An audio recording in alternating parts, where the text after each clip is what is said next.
Bueno,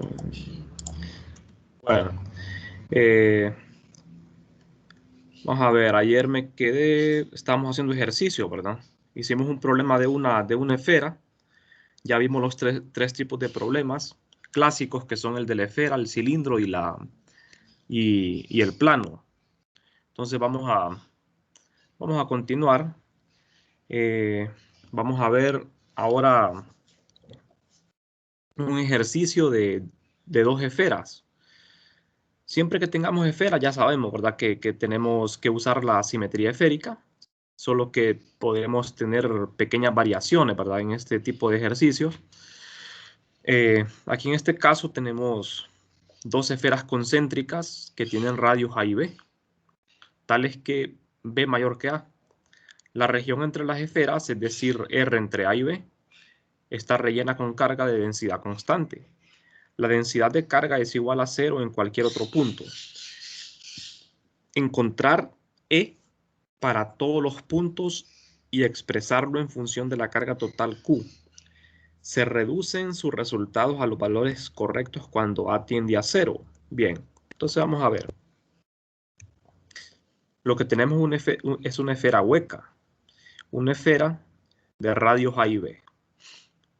En la región menor que A, como ustedes ven aquí, lo que hay es vacío, ¿verdad? La carga está en la región entre A y B. Y luego tenemos el exterior que también está vacío. Entonces, queremos calcular el campo eléctrico en todas las regiones del espacio. ¿Cuántas regiones tenemos acá? Tenemos 3 regiones, ¿verdad? Sería la región menor que A, R menor que A, R entre A y B y R mayor que B. Las 3 regiones. Entonces, para encontrar este campo con ley de Gauss es bastante fácil, ¿verdad? Es mucho más fácil que hacerlo con la integración directa. Entonces, como ven, son tres regiones definidas mediante estas relaciones, ¿verdad? R menor que A, R entre A y B y R mayor que B. Comencemos con la primera región, R menor que A. No importa en qué orden lo hagamos, ¿verdad? Podemos ir de adentro hacia afuera o de afuera hacia adentro, no importa. Entonces, para empezar, vamos a tratar la primera región. Entonces, como tenemos una simetría esférica, tenemos que utilizar una superficie gaussiana esférica que sea concéntrica con el centro de la esfera real. Entonces, ustedes ven que acá, esta línea punteada roja representa la esfera imaginaria de radio R, R arbitrario. El requisito es que R sea menor que A. Entonces, estos problemas con la ley de Gauss, cuando ya uno tiene práctica, son bastante sencillos, ¿verdad? Porque no hace falta que uno haga tanto cálculo. Con solo ver aquí la figura, nosotros podemos notar que dentro de esta esfera imaginaria no existe carga. Todo lo que esté en azul es lo que tiene carga, ¿verdad? Y lo que esté en blanco no tiene carga. Entonces, dentro de esta región imaginaria no existe carga. De manera que si no estamos encerrando carga, no va a existir campo eléctrico. Entonces, si nosotros, bueno, si trabajamos un poco más ordenado, ¿verdad? En la esfera imaginaria tenemos que definir el vector unitario. El vector unitario R que sea perpendicular a la esfera imaginaria. No sé si hasta aquí hay alguna pregunta, jóvenes. Este vector tiene que ser perpendicular, ¿verdad? A la superficie. Cuando se trata de una esfera es bastante simple porque la esfera solo tiene una cara. Solo tenemos que hacer una integral. Entonces, el flujo se integra en la superficie imaginaria. El campo con simetría esférica luce de esta forma, ¿verdad? Y el diferencial de área quedaría definido de esta manera en coordenadas esféricas. Bien, entonces la ley de Gauss nos dice esto, que el flujo en una superficie a través de una superficie cerrada depende solo de la carga encerrada. Pero como la carga encerrada es 0, entonces el campo eléctrico va a ser 0, ¿verdad? Pero si nosotros queremos hacer esta integral de flujo, solo para que ustedes vean, ¿verdad? el proceso que esto lleva. La integral de flujo es en la superficie de la esfera imaginaria. Integramos en teta y phi, de 0 a pi, de 0 a 2pi. Sustituyo el campo y sustituyo el diferencial de área. R.R es 1. El campo sale porque es constante. R cuadrado también es constante. Y la integral lo que da es el área de la esfera imaginaria, 4pi por r cuadrado. Ese 4pi por r cuadrado multiplicado por el campo es lo que siempre nos va a dar para las tres regiones. Porque en las tres regiones nosotros vamos a integrar para la superficie de una esfera imaginaria. Vamos a integrar en la superficie de una esfera para las tres regiones. O sea que en las tres regiones esta integral del lado izquierdo siempre va a dar esto. Siempre. Lo que va a ir cambiando en cada región es la carga encerrada. Como la carga encerrada en este caso es 0, entonces resulta que el campo da 0, ¿verdad? La integral de flujo no es 0, lo que es 0 es la carga encerrada. Entonces tenemos que el campo en la región interna es 0. Bueno, continuamos. Ahora tenemos que hacer la región en medio, ¿verdad? De las dos esferas. Entonces tenemos que colocar la superficie gaussiana entre esas dos regiones. Siempre la superficie gaussiana tiene dimensiones arbitrarias. En este caso el radio otra vez es R, solo que R mayor que A y menor que B. Y vamos a integrar en la superficie de esta esfera imaginaria. De manera que la integral sobre la superficie siempre va a ser lo mismo. Lo que va a cambiar ahora es la carga encerrada, ¿verdad? Porque ahora sí estamos encerrando carga. Lo que ustedes ven en color azul oscuro es la carga encerrada. Es una porción de la carga total. Entonces el problema consiste en encontrar esa carga encerrada. El vector perpendicular a la superficie imaginaria es R, siempre. Entonces, lo que tenemos que buscar es esto, carga encerrada. Como la densidad de carga es constante, en realidad no hace falta integrar, ¿verdad? No hace falta, bueno, digamos que sí hace falta integrar, aunque si ustedes ya tienen bastante conocimiento de esto, lo pueden hacer sin necesidad de integrar. ¿De acuerdo? Lo pueden hacer sin integrar. Solo tienen que restar los radios de las esferas, ¿verdad? Por ejemplo, aquí tengo que integrar de A a R en el cascarón de una esfera. La densidad es constante. Lo que pasa es que vamos a integrar de R hasta, quiero decir, de A a R, porque estamos abarcando solo la parte de la esfera que está sombreada en color oscuro, ¿verdad? O sea, este cascarón. Por esa razón, la integral va de A a R. Esta integral es bastante sencilla. Nos da esto. Es como que restáramos el radio de dos esferas, ¿verdad? Por eso les decía que no hace falta hacer una integral. Solo habría que restar el radio de la esfera R y el radio de la esfera de radio A. Porque esto es 4/3 de pi por el radio de la esfera al cubo, solo que se restan los radios. Eso es porque la densidad es constante. Ya si la densidad fuera variable, ahí sí es muy necesario integrar, ¿verdad? Ahí sí es muy necesario. Bueno, entonces, esta es la carga encerrada. De manera que la integral de flujo, ustedes ya vieron, ¿verdad? ¿Cuánto da? Va a dar lo mismo.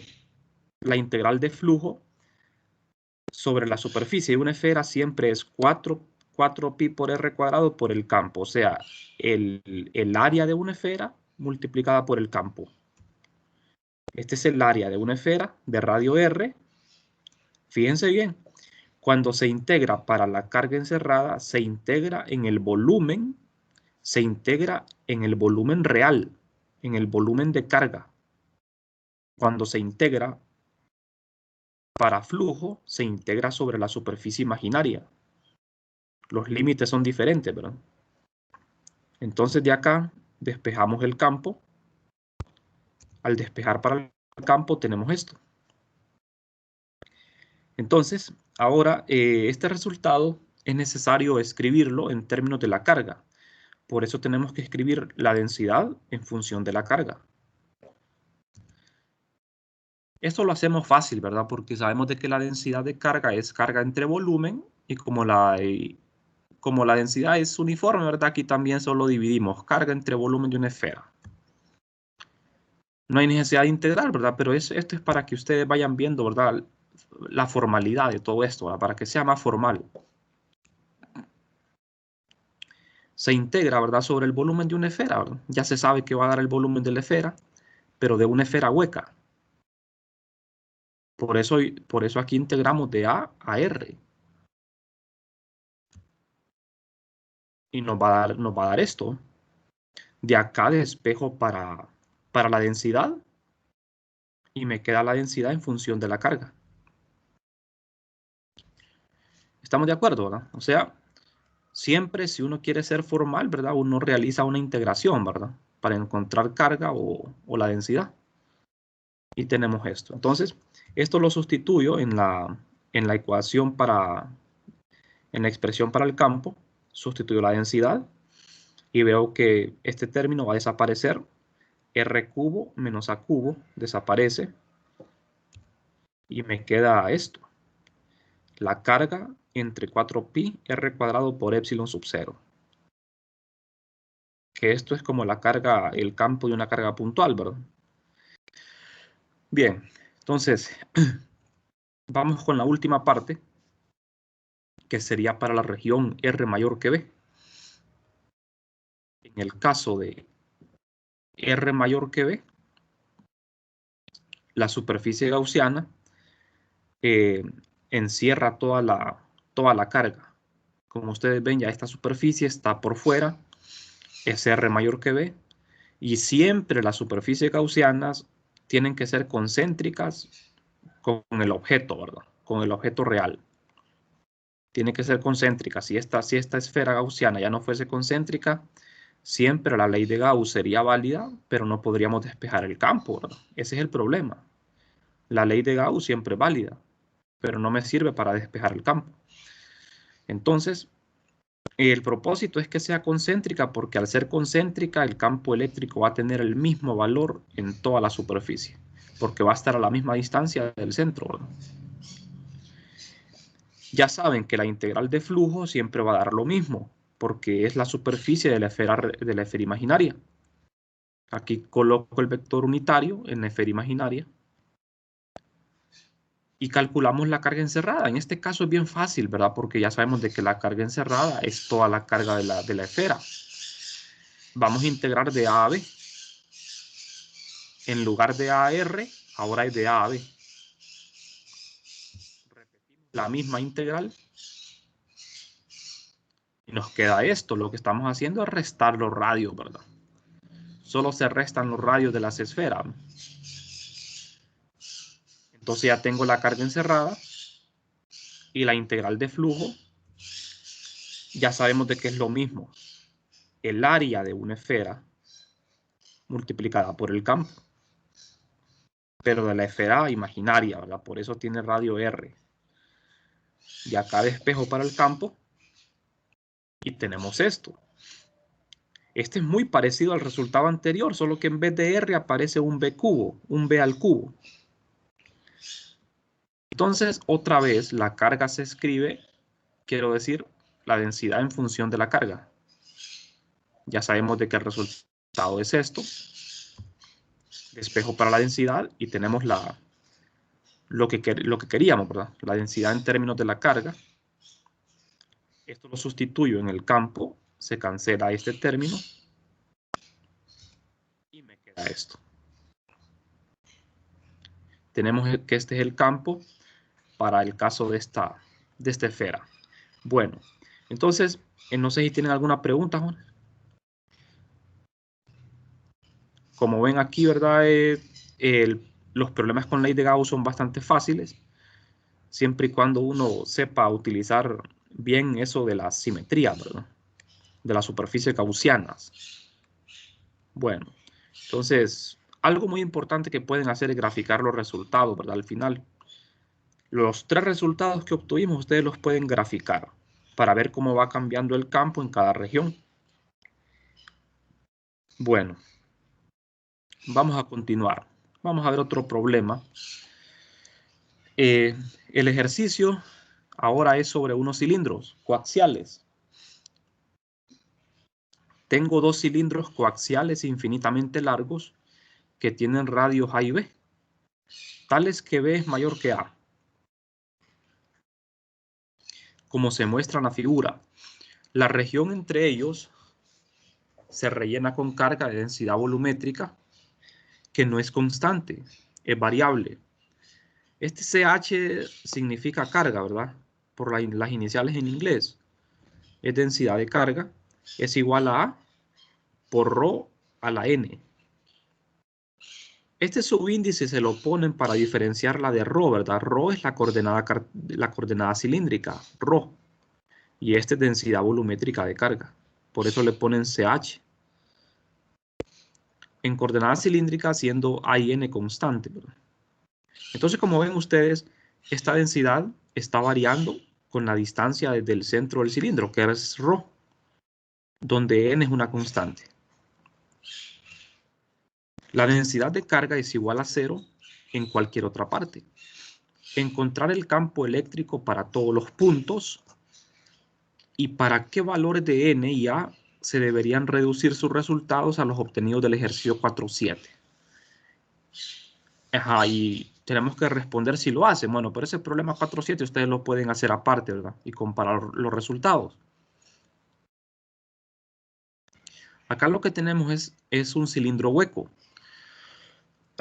El cilindro es infinito. Estos cilindros tienen que ser infinitos, ¿verdad? De lo contrario, no podríamos usar la ley de Gauss. Son coaxiales. Los dos cilindros tienen el mismo eje en común.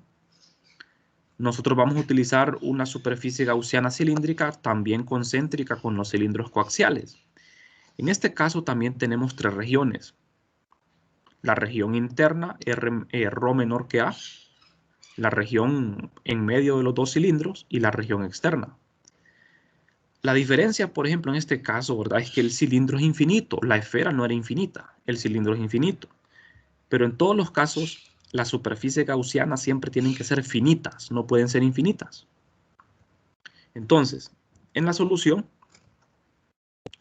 vamos a tener la simetría cilíndrica, que son tres regiones, ρ menor que A, ρ entre A y B, y ρ mayor que B. Igual que en el caso de una esfera, ¿verdad? Comenzamos con la primera parte, que sería la región ρ menor que A.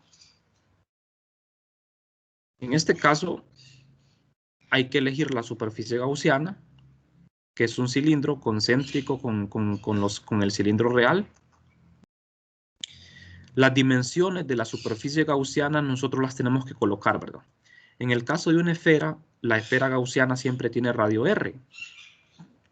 En el caso de un cilindro, el radio del cilindro va a ser ρ, arbitrario, y la altura va a ser L, también arbitraria. Bueno, entonces definimos los vectores unitarios a las superficies del cilindro. El cilindro tiene tres caras. Son tres vectores unitarios, ¿verdad? ρ, z positivo y z negativo. En esas tres caras vamos a integrar. Pero no sé si ustedes recuerdan en la simetría cilíndrica qué era lo que le ocurría al campo. ¿Se acuerdan ustedes qué le sucedía al campo en la simetría cilíndrica?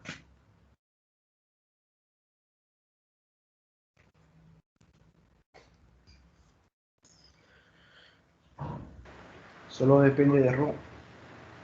Sí, ¿verdad? Solo depende de ρ, exactamente. Cuando tengo simetría cilíndrica es porque el cilindro es infinito, entonces el campo solo va a depender de ρ. No va a depender ni de z ni de φ. Entonces, el campo eléctrico, yo ya sé que solo depende de ρ. Este diferencial de área se refiere a las tres áreas del cilindro, ¿verdad? Que vamos a tener que hacer tres integrales. Lo que pasa es que el campo siempre va a depender solo de ρ. Entonces, La carga encerrada, si ustedes ven, ¿verdad? Lógicamente, aquí en esta superficie imaginaria no estamos encerrando carga. Por lo tanto, el campo nos va a dar 0. Lo que pasa es que a mí me gusta hacer las integrales para que ustedes vean, ¿verdad?, que la integral de flujo siempre va a dar el mismo resultado. Lo que va cambiando es la carga. Entonces, la carga encerrada es 0. Por lo tanto, el campo va a ser 0. Pero ustedes bien saben que aquí hay que hacer 3 integrales de superficie. Una para cada cara del cilindro. Solo que el campo eléctrico siempre va a ser el mismo. Va a tener dependencia de ρ. Pero esto que hice acá es válido, ¿verdad? Con solo el hecho de que la carga encerrada es 0, el campo es 0. No hace falta hacer nada más. Esto está bien. Entonces, podemos seguir. Continuaríamos para la región ρ entre A y B. En este caso, otra vez tomamos un cilindro imaginario que quede en medio de los dos cilindros, ¿verdad? Siempre tenemos 3 caras.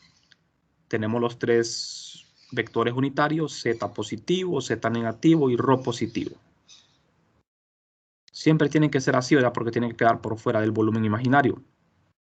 Entonces, aquí sí estamos encerrando carga, una parte de la carga del cilindro. Recuerden que la densidad no es uniforme, ¿verdad? La densidad de este cilindro. Entonces, el cilindro siempre tiene longitud L, altura L y radio arbitrario ρ. Aunque ustedes ven que el dibujo yo lo hice más grande, ¿verdad? Pero las dimensiones del cilindro siempre son las mismas. Entonces, por simetría cilíndrica, el campo solo tiene componente ρ. Depende de ρ.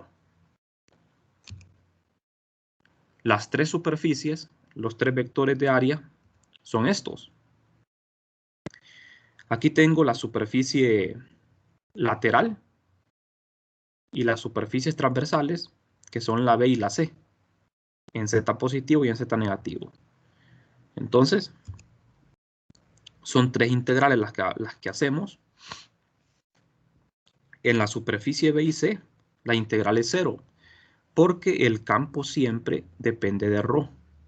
De manera que al hacer el producto punto ρ con Z, se hace 0 la integral. Solo me queda ρ punto ρ, que sería con la superficie A, ¿verdad? Entonces, en la superficie A tenemos esto. Aquí tengo el campo y tengo el vector de área. Integramos de 0 a 2pi y de 0 a L. Estamos integrando en el cilindro imaginario, ¿verdad? Bueno, entonces el resultado, hay que aprenderse bien esto, ¿verdad? De las integrales de flujo en la ley de Gauss. Siempre las integrales de flujo de la ley de Gauss dan lo mismo. Cuando hay un cilindro, la integral de flujo da 2pi por ρ por L. ¿Y qué significa 2pi por ρ por L? 2pi por ρ por L, ¿qué es?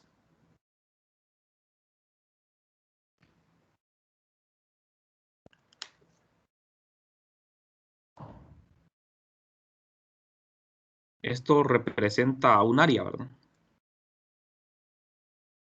Es el área lateral del cilindro. 2pi por ρ es la longitud de la circunferencia, multiplicada por la longitud me da el área transversal del cilindro. Entonces, es bueno recordarlo, ¿verdad? Para que no trabajemos tanto. Entonces, ya tenemos la integral de flujo. Ahora, lo que vamos a encontrar es la carga encerrada. Pero aquí tenemos este problemita, ¿verdad? Que la densidad no es constante, de manera que la integral es necesario. La densidad es A por ρ a la n, donde A y n es un constante. Entonces, es necesario que integremos. La integral siempre tiene esta forma, ¿verdad? La carga es igual a la integral de la densidad por el diferencial de volumen. Integramos en todo el volumen del cilindro, pero ¿qué cilindro estamos integrando aquí? ¿Será el imaginario este o no? Estamos integrando en el Vamos a ver en toda la región que está dentro del cilindro imaginario, ¿verdad? Vamos a integrar desde ρ igual a A hasta ρ igual a ρ. Desde A a ρ. Abarcando toda la parte que está que queda dentro del cilindro imaginario. Entonces, integramos de A a ρ. De 0 a 2pi, de 0 a L. Bien, esta A puede salir, ¿verdad? Porque A es constante, pero ρ a la n no. ρ a la n se multiplica con ρ y me queda ρ a la n más 1. La integral en phi es 2pi, esto ya lo hicimos. Hacemos la integral en ρ y en z. La integral en z da L. Y esta integral, ¿verdad? Es bastante fácil. Esto da ρ a la n más 2 entre n más 2. Estos integran los límites de A a ρ. Y tenemos esto. Este es el resultado. No sé si tienen alguna pregunta hasta acá, jóvenes. Como ven ustedes, en la ley de Gauss, lo que más cuesta es calcular la carga encerrada, ¿verdad? Porque las integrales de flujo siempre dan lo mismo. Cuando tengo esferas, siempre son lo mismo. Cuando tengo cilindros, dan lo mismo. Y cuando tengo planos, siempre dan lo mismo. Entonces, lo que va cambiando es la carga encerrada. Aquí es donde uno tiene que tener bastante cuidado. Bueno, entonces, ahora con la ley de Gauss, solamente igualamos los dos lados. En el lado izquierdo, el flujo. Tenemos esto. Y en el lado derecho, la carga encerrada dividida entre epsilon sub 0. Aquí se cancela este 2pi, ¿verdad? El 2pi y el L se cancelan. Como ustedes ven, las dimensiones del cilindro, esa dimensión L arbitraria se cancela. Se cancela, ¿verdad? Lo que no se cancela es la ρ, porque el campo tiene que depender de ρ. Solamente de ρ. Entonces, el campo nos quedaría de esta forma. Aquí ya no podemos hacer nada más, ¿verdad? Aquí ya el campo queda escrito de esta manera. En términos de ρ y de A. A es una constante. A minúscula es el radio, ¿verdad? De interno. A mayúscula es la constante de la densidad. Y n también es una constante. O sea que la variable aquí es ρ. Este es el campo. Bueno. No sé si tienen preguntas.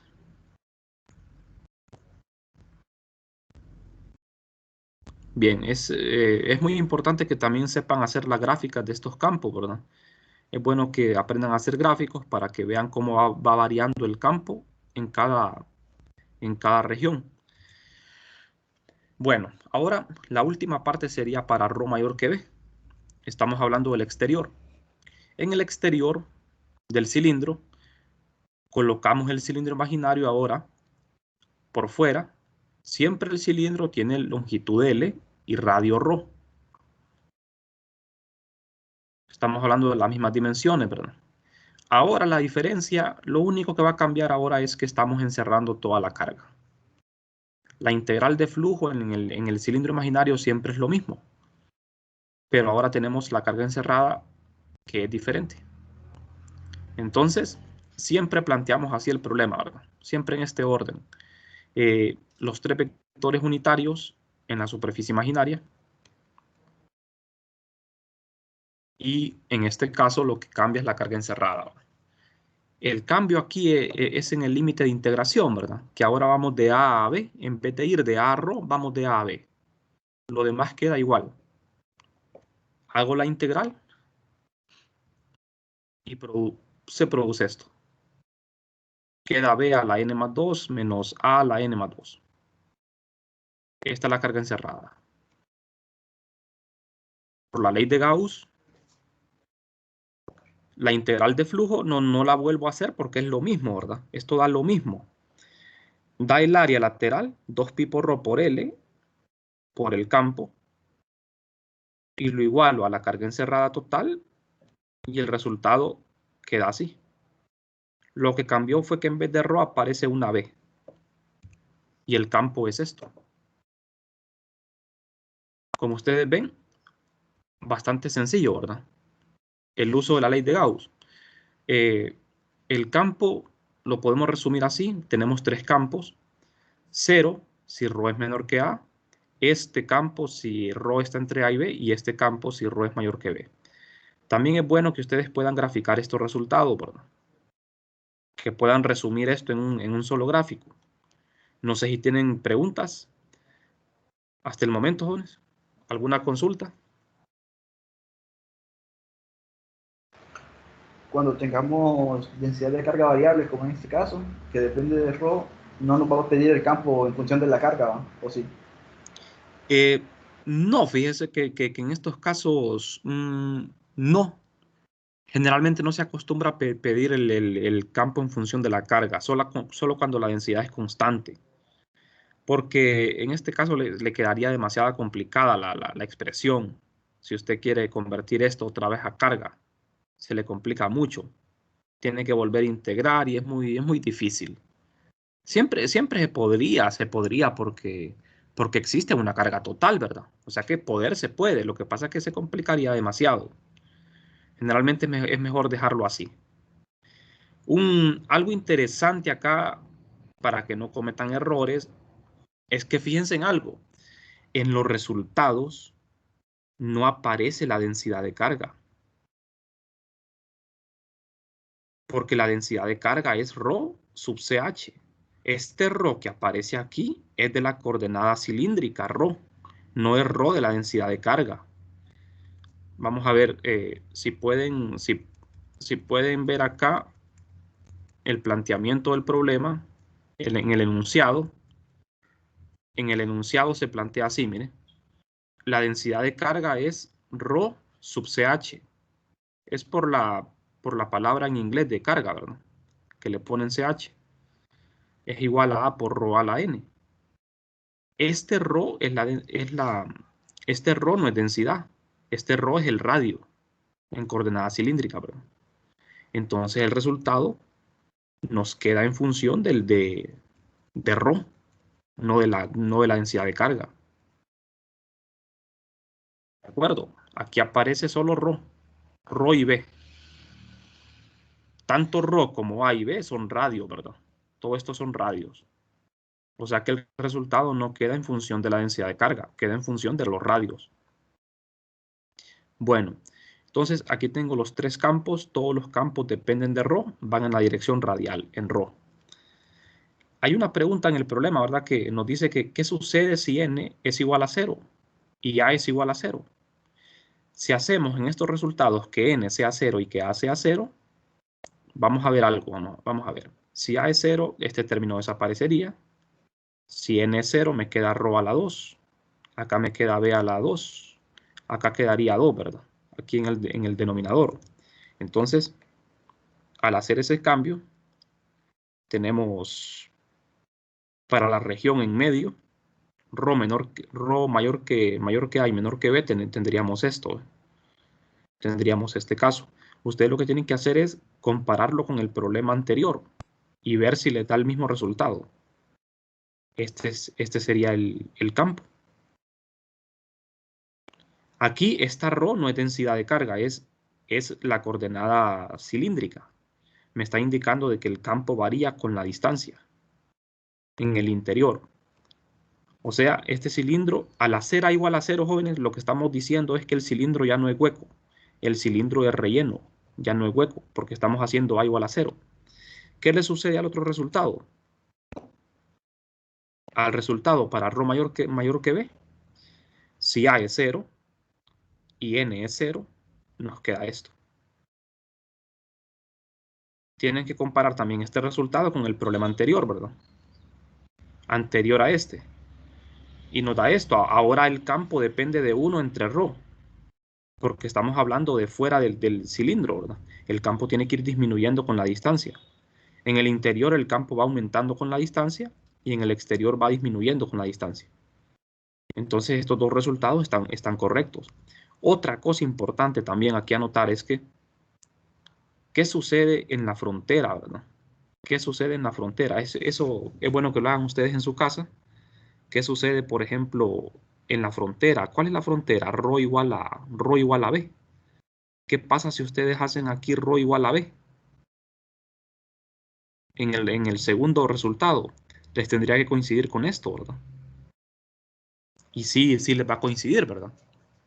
Si Rho es igual a B, estos dos resultados van a ser iguales. Eso es porque en la frontera, las componentes del campo, bueno, eso lo vamos a ver más adelante, ¿no? Las componentes normales del campo tienen que ser continuas. Bueno, entonces eso lo dejamos para más adelante. Bueno, si no hay más preguntas, entonces la clase de hoy me voy a quedar por acá porque ya lo que voy a hacer mañana va a ser un repaso ya de todo, un repaso general. Ya con la ley de Gauss hemos hecho todos los problemas de simetría, ¿verdad? Hemos hecho todos los problemas. No sé si tienen alguna duda ustedes con la ley de Gauss. No sé si tienen preguntas. Lo importante es que sepan bien el concepto de la simetría, ¿verdad? Esto que hicimos al inicio, lo que les expliqué al inicio de la simetría esférica, la simetría cilíndrica y la plana. Creo que la más complicada de todas es la simetría plana, ¿verdad? Porque en este caso el campo no depende de ninguna coordenada espacial. Y aquí en la simetría plana ustedes pueden usar como superficie gaussiana un cilindro o un cubo. Pero es más fácil utilizar lo que es usar lo que es un cilindro, porque solo tiene 3 caras. En la simetría cilíndrica, el cilindro tiene que ser infinito. Si no es infinito, no hay simetría cilíndrica, ¿verdad? Porque si no fuera infinito, sí importaría la coordenada z. Porque si ustedes se mueven en z, el cilindro lo van a ver diferente, ¿verdad? Pero si es infinito el cilindro, no importa si yo me muevo en z, siempre lo voy a ver infinito. Entonces la única coordenada importante es ρ. Ya sea una línea o un cilindro, solo importa la coordenada ρ. Entonces, en la ley de Gauss eso es lo importante. Miren, en las siguientes clases me voy a enfocar en lo que es el flujo eléctrico, porque la ley de Gauss tiene varias aplicaciones. No solo sirve para calcular campo eléctrico, también sirve para calcular flujo. Entonces, lo que quiero que repasemos en estas otras clases es cómo calcular flujos eléctricos. Para calcular flujo eléctrico es mucho más fácil todavía, porque en ese caso no tengo que pedir simetría. Fíjense que en las superficies, en la ley de Gauss, para calcular campo eléctrico, las superficies tienen que ser cerradas, ¿verdad? Pero para calcular flujo eléctrico, las superficies no tienen que ser cerradas. Las superficies pueden ser abiertas, como ven acá, ¿ven? El flujo eléctrico en la ley de Gauss se define a través de una superficie cerrada, pero el concepto de flujo eléctrico no tiene que definirse en una superficie cerrada. O sea que en una superficie abierta puede haber flujo.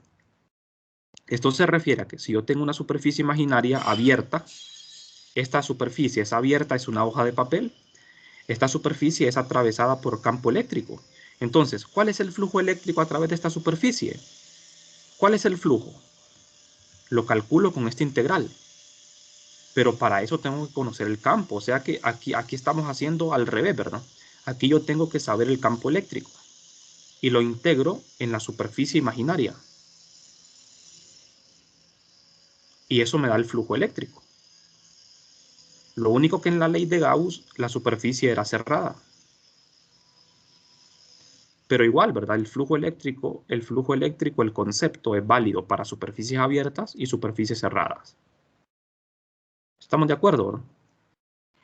O sea que a la hora de calcular flujo eléctrico, la superficie puede ser abierta o cerrada y no hay necesidad de que sea simétrica. Por ejemplo, esta superficie es un plano finito, pero es imaginario. Es una superficie imaginaria que es abierta y no importa la forma que tenga. Ahora, cuando a ustedes les piden calcular campo eléctrico con la ley de Gauss, la superficie tiene que ser cerrada y tiene que ser simétrica. Tiene que ser una esfera, un cilindro, o tiene que ser un cilindro en el caso de un plano también, ¿verdad? Entonces, para abordar este tema en mayor detalle, lo vamos a hacer en las siguientes clases para que ustedes puedan comprender mejor, ¿verdad? La importancia de la ley de Gauss. Puedo calcular flujos, puedo calcular densidades y puedo calcular campo eléctrico. Solo que en esos casos uno va exigiendo requisitos, ¿verdad? Diferentes. Entonces hay que tener muy en cuenta este hecho, ¿verdad? Del flujo. Aquí, por ejemplo, tengo una superficie perpendicular al campo, miren. El flujo es máximo. El flujo es máximo. En este caso, la superficie no es perpendicular al campo, el flujo no es máximo, porque aparece un coseno. Este resultado viene de la integral. Y cuando la superficie está paralela al campo, no está encerrando flujo. Esta superficie no está siendo atravesada por el campo, entonces no está encerrando ningún flujo, de manera que el flujo es cero. El flujo se denota con estas letras, chi se llama, ¿verdad? La letra si o chi, así se llama. Este es el flujo eléctrico. Y es cero en el caso de que el campo sea perpendicular a el área comprendida por la superficie. Bueno, superficies hay una infinidad, ¿verdad? Superficies pueden haber una infinidad de formas. Ahora, cuando yo quiero calcular campo, solo hay prácticamente 3 superficies que me sirven, ¿verdad? Que son la esfera, el cilindro y un cubo o paralelepípedo, ¿verdad? Solo esas 3 superficies puedo utilizar.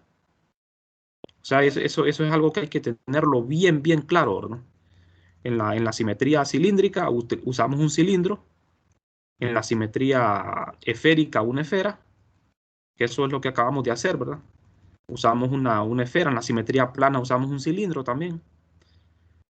Pero cuando calculamos flujo podemos utilizar cualquier superficie, ¿verdad? Generalmente en los problemas nos van a hablar sobre eso. Ahí vamos a revisar eso en la siguiente clase. Entonces, si tienen preguntas, no sé si hay alguna pregunta.